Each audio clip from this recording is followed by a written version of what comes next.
మా డాడీ ఒక మాట అన్నారబ్బా, గ్యారంటీగా ఫ్యూచర్లో మీ ఇంటి ముందు ఒక బెంచ్ కార్ అవుతుంది. ఆ కార్ నుంచి ఒక అతను దిగి మీరు పెట్టే కొటేషన్స్ అన్నీ డైలీ విని ఫాలో అయ్యి ఇలా ఉన్నా అండి అని.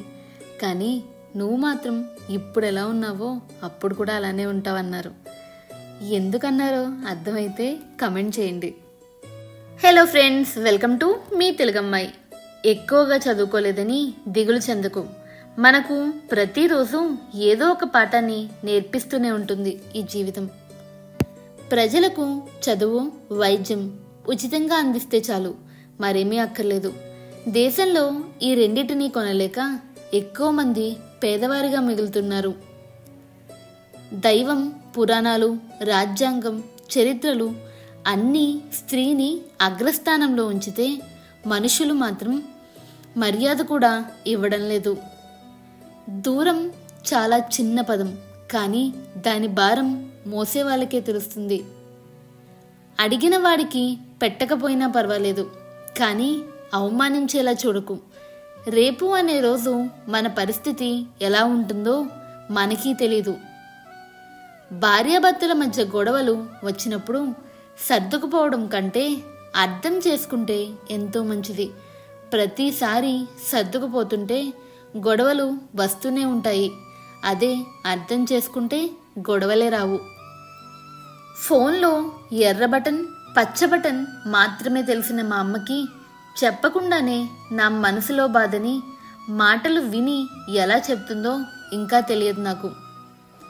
జీవితంలో కష్టాన్ని ఎదిరించి బాధల్ని భరించే ఓర్పు ఎప్పుడైతే నీలో ఉంటాయో అప్పుడు జీవితంలో నువ్వు గెలుస్తావని అర్థం. జీవితంలో ఓడిపో, ఏదైనా గొప్ప ఆశయం కోసం, కానీ ఓడిపోకు ఆడదాని స్పర్శ కోసం. కష్టార్జితంతో ధనవంతులు కాకుండా దొంగతనాలు లేదా వారసత్వం ద్వారా సంక్రమించిన ఆస్తుల వల్ల ధనవంతులు అవ్వడం కన్నా బిచ్చగాడిగా ఉండడమే మిన్న. రామలక్ష్మణులకి రక్షణగా నిలబడ్డ హనుమంతునికే రాక్షసుల పోరు తప్పలేదు. లోకం వేసే రాళ్ళని వంతెనగా మార్చుకోవాలి, కానీ మనల్ని మనం వంచుకోకూడదు. డబ్బు నాకు అవసరం, కానీ ఎవరిని మోసం చెయ్యకుండా సంపాదిస్తాను. డబ్బు నాకు అవసరమే, కానీ ఒకరిని మోసం చేసి సంపాదించే డబ్బులు నాకు అవసరం లేదు. కన్నీళ్లతో యుద్ధం చేసి గెలిచే నీ గెలుపు ఎలా ఉండాలో తెలుసా మిత్రమా? నిన్ను కిందకి లాగాలి అనుకున్నవాడే నిన్ను చూసి దాక్కునేలా ఉండాలి. ముళ్ళు ఉంటాయని చేపని తినకుండా ఉంటామా? చూసి నిదానంగా జాగ్రత్తగా తింటాము కదా.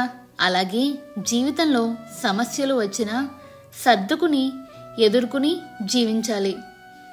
నువ్వు బ్రతికి ఉన్నప్పుడు ఎవరినైతే ఏడిపిస్తావో వాళ్ళు నువ్వు చచ్చాక నవ్వుకుంటారు. నువ్వు బ్రతికి ఉన్నప్పుడు ఎవరినైతే నవ్విస్తావో వాళ్ళు నువ్వు చచ్చాక నీ కోసం ఏడుస్తారు. ఈరోజు కష్టంగా ఉండొచ్చు, రేపు ఇంకా కష్టంగా ఉండొచ్చు, కానీ ఎల్లుండ మాత్రం ఖచ్చితంగా అందంగా ఉంటుంది. కొంచెం ఓపికగా భరించు. నీ ఆత్మవిశ్వాసం ఎప్పుడూ కోల్పోవద్దు. మన శక్తి కన్నా మన సహనం ఎక్కువ ఫలితాలను సాధిస్తుంది. ఏదైనా పరీక్షించవచ్చు, కానీ మనిషి సహనాన్ని పరీక్షించకూడదు. అది విలువైన బంధాలను దూరం చేస్తుంది.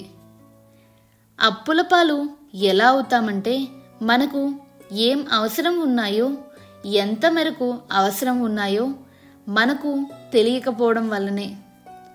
విర్రవేగేవాడిని విర్రవేగనివ్వు, హేళన చేసేవాడిని చెయ్యనివ్వు.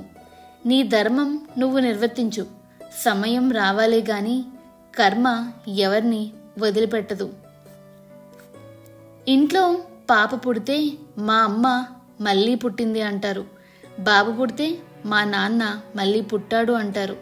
అంటే మన అమ్మ నాన్నని మళ్ళీ ఇవ్వగలిగేది ఒక్క భార్య మాత్రమే. అరుపులు గెలుపు కాదు, మౌనం ఓటమి కాదు. సమయానికి తగినట్టుగా ఉండడమే మనిషి గొప్ప లక్షణం. అనుకున్నంత అందంగా, కోరుకున్న విధంగా ఇక్కడ ఎవరి జీవితాలు లేవు. చుట్టాలు ఆపదలో ఆదుకోవడం చేత కాదు, కానీ అడ్డమైన సొల్లు మాత్రం బాగా చెప్తారు.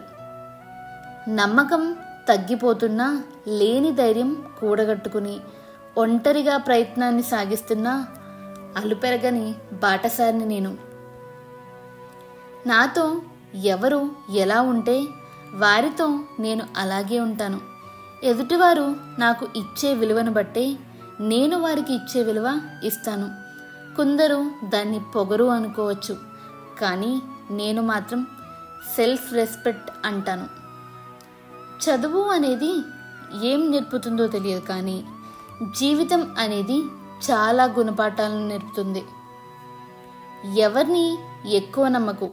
ఎండాకాలంలో నిన్ను రక్షించిన నీ చెప్పులే వర్షాకాలంలో నీ మీద బురద చల్లుతాయి. నువ్వు దేవుణ్ణి నమ్మితే సరిపోదు, దేవుడు కూడా నిన్ను నమ్మితేనే నువ్వు అనుకున్నది నెరవేరుతుంది. రోజు రోజుకి అలసిపోతున్న జీవితాలయ్యామావి. ప్రస్తుతం ఎలాగో బాగోలేదు, భవిష్యత్తులో అయినా బాగుండేలా చూడు శివయ్య. పేదవాడు న్యాయాన్ని నమ్ముకుంటే ధనవంతుడు న్యాయాన్ని కొంటున్నాడు.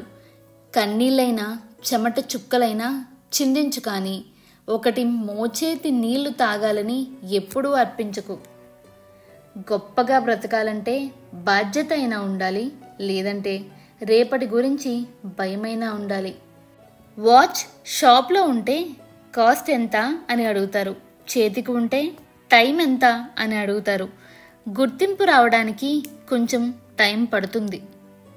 నీ గమ్యం ఎంత ఎత్తులో ఉన్నప్పటికీ దాన్ని చేరుకునే మార్గం మాత్రం నీ కాళ్ళ కింద నుండే మొదలవుతోంది. ఒకడిగా మనిషి జీవించలేడు అని దేవుడు బంధాలను సృష్టిస్తే మనిషి అవే బంధాలను తెంచుకుంటూ ఒకడిగా జీవించాలని చూస్తూ మళ్ళీ ఒంటరిగా అవుతున్నాడు. ఆడదాన్ని మనస్తత్వం కోప్పడితే బాధపడుతుంది, కానీ ఒక్క మెట్టు దిగి బ్రతిమలాడితే నీ పైన ఉన్న ప్రేమను రెట్టింపు చేస్తుంది. కష్టసుఖాలు అనేవి వచ్చిపోయే సీజన్స్ వంటివి.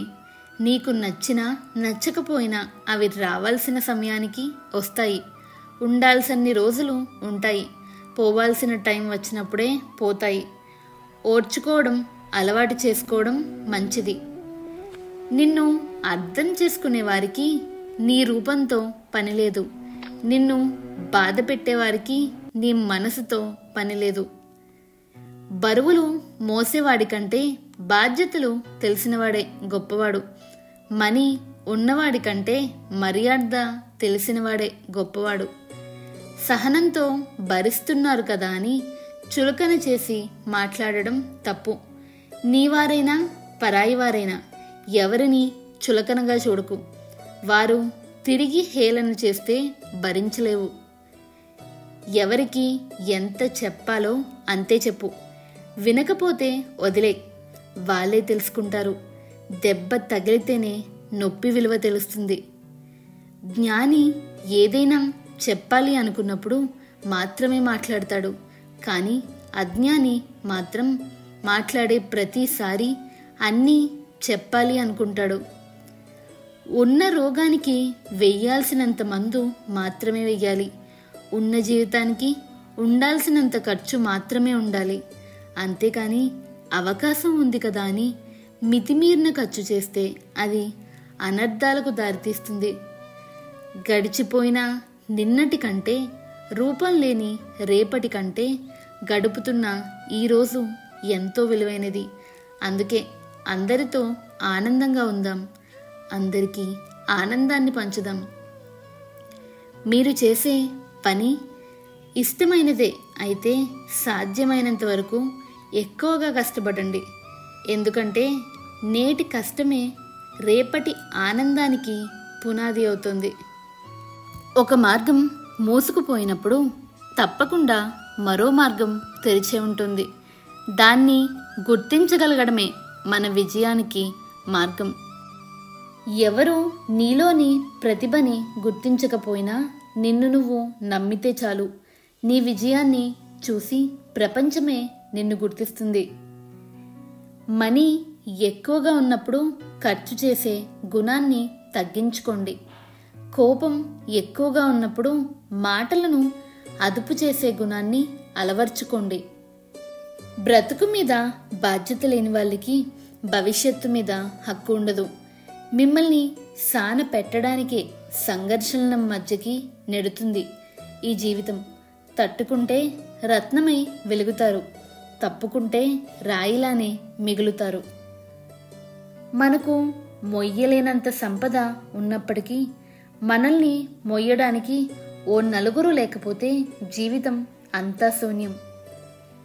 ఓడిపోతే గెలవడం నేర్చుకోండి, మోసపోతే జాగ్రత్తగా ఉండడం నేర్చుకోండి, చెడిపోతే ఎలా బాగుపడాలో నేర్చుకోండి. గెలుపును ఎలా పట్టుకోవాలో తెలిసిన వాళ్ళకంటే ఓటమిని ఎలా తట్టుకోవాలో తెలిసిన వాళ్ళే గొప్ప. ఒక్కసారి దెబ్బతింటేనే తెలుస్తుంది నీకు ఎంత ధైర్యం ఉందో. ఒక్కసారి తప్పు చేస్తేనే తెలుస్తుంది నీవు ఇంకా ఎంత నేర్చుకోవాలో. ఒక్కసారి ఓడిన తర్వాతే తెలుస్తుంది నీకు ఎలా గెలవాలో. ఒకళ్ళతో మరొకరిని పోల్చడం తప్పు. ఎందుకంటే సింహం ఎప్పటికీ కుక్కల విశ్వాసం చూపలేదు, కుక్క ఎప్పటికీ అడవికి రాజు కాలేదు. కానీ ఎవరి స్థానంలో వారు గొప్పవాళ్ళే. బలం ఉపయోగించి ఇతరుల మీద గెలవడం తేలిక, కానీ గుణం ఉపయోగించి ఇతరుల మనసు గెలవడం చాలా కష్టం. నవ్వితే చూడవలసింది దంతాలను కాదు, దారహాసాన్ని. ఏడిస్తే చూడవలసింది కన్నీటిని కాదు, కారణాన్ని. సో ఈ కొటేషన్స్ కనుక మీకు నచ్చినట్టయితే please do like, share and subscribe to మీ Telugammayi. Do comment your feedback. Thank you for watching the video.